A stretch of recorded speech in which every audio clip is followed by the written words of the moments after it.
God has given each and every one of us promises, and God wants to fulfill it in our life.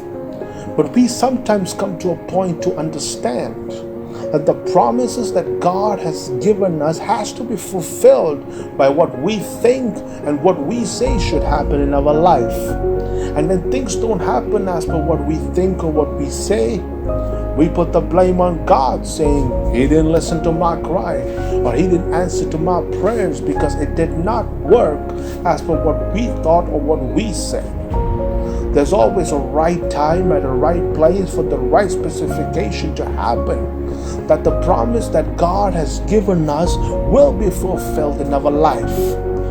When we read about the life of Abraham in the book of Genesis, God promised Abraham a promised land and a promised son. But there were certain specifications with the promise that God had given to him. God said, go from your country, your people, and your father's household to the land I will show you. God made a certain specification that He said He will give Abraham the promised land, but he had to leave his country, his people, and his father's household.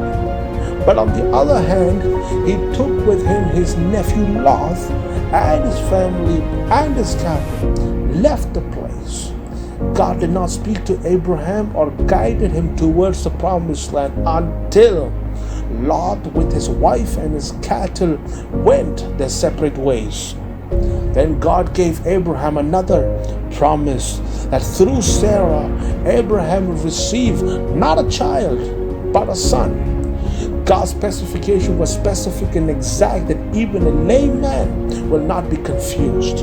But after years passed by, Sarah lost hope in God's promise of having a child because of her age and decided to change the specification by bringing in Hagar to sleep with Abraham and get a child through her. Hagar slept with Abraham and they got a son and named him Ishmael. And for the time being, Abraham was happy that he had Ishmael as a son. But God came to him and reminded him that he will get a son through Sarah. Sarah laughed at the promise, but Abraham kept his faith in God and in the promise that God had given him. God gave them a son through his wife Sarah and fulfilled their promise of a son in their life. At the starting I said, we all have promises, but let it be fulfilled by committing ourselves and our promise into the hands of God, because His timing is perfect. His timing is beautiful.